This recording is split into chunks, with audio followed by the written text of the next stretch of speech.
I've been composing music for film and for television for a while now, for about maybe 14, 15 years of doing it professionally. Before I was composing for film, I played a number of instruments. I started off as a woodwind player, and that's where I studied. I studied art and music in college, studied a bit of composition, conducting, orchestration, things like that as well as fine art. I left college to pursue music, and I started off working actually at A&M, where Herb Alpert was president at the time.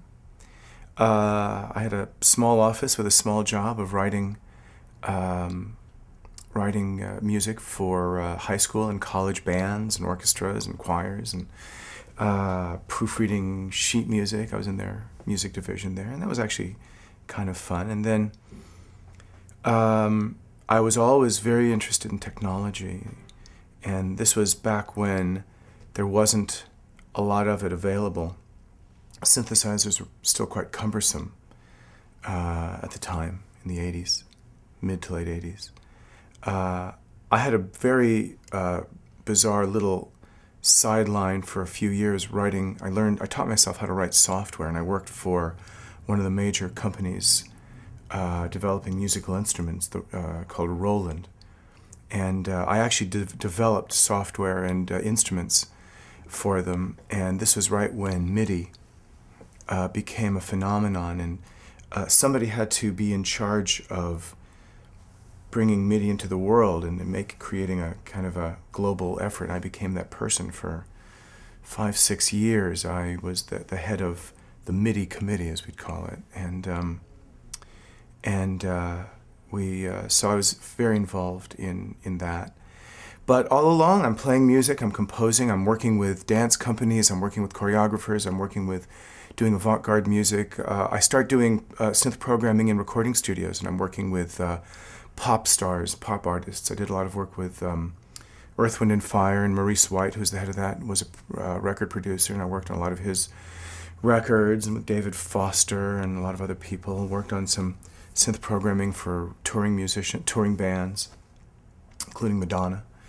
And eventually I seemed to develop a bit of a reputation as the guy to call for interesting sound development for composers who were doing film. And so I found myself working with a lot of interesting people from the ground up, doing sound, programming synthesizers, sampling, which was still a bit cumbersome at the time, to help these composers do more contemporary and interesting scores, because that was becoming more in fashion in the early 90s. So suddenly I found myself working on movies, on movie scores, and this really was film school for me. This is my music school, was being at the elbow of a composer from before the first note to the final delivery, because I kept coming in to do more and more. And I got to be the fly on the wall watching how composers worked with directors and producers, and I started to understand the language of film music, which is such a radically different language than the language of concert music or of pop music or of jazz or anything else. Film music is its own world, and if you don't treat it as such, and if you don't approach it as such, then you have a very hard time writing music that really meshes with whatever the story and whatever's going on in the film. I started to do a bit of ghostwriting for some of these composers, and kept meeting more people. And then I happened to meet a couple of people, again, doing sound work, for doing synthesizers, working with Mark Isham, and especially working with Hans Zimmer. Hans and I became very close, and eventually I moved in, and we shared a studio for about 7 years, and I worked on a few films with him, but mostly we were just friends sharing studio space.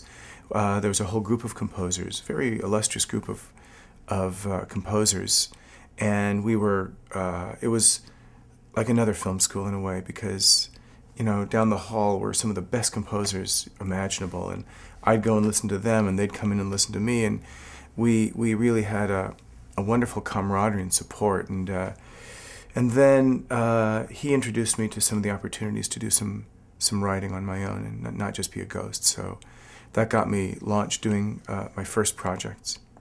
Before working in films, I was I did a lot of television. I did a lot of television in a very short period of time, sometimes doing 2 or 3 programs all at once. And I started working with director Barry Levinson on a television project called Homicide, which ran for 4 years. I did the first 2 years of it. And worked on a television series called Profiler, which ran for like 4, 5, 6 years. I did the first couple of seasons of that. Worked with Steven Spielberg on his first television project, which was a short run, ran for 2 seasons, called High Incident.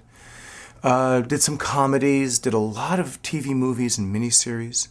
Then I was asked to do, my first film was actually working with Ridley Scott on a film, well, it wasn't a small film, it wasn't a very successful film, called White Squall with Jeff Bridges. And that was a great education for me, doing my first film and doing it with the London Symphony and really getting that. And, you know, I've done films on my own. I've done a lot of films in collaboration where I've done a lot of musical contributions to films that had, you know, a number of people involved. I did a lot of music for the film Traffic. Worked with Hans on a few films such as Black Hawk Down, Gladiator, Mission Impossible 2. I did a lot of music for the film The Mothman Prophecies. Did a bit of music for the film The Net, The Fan, which was a Tony Scott film. And then, like I said, just tons of television projects. They did a television adaptation, a miniseries of Traffic, which I did on my own. That was just a couple years ago. So, tons of things that I can never remember.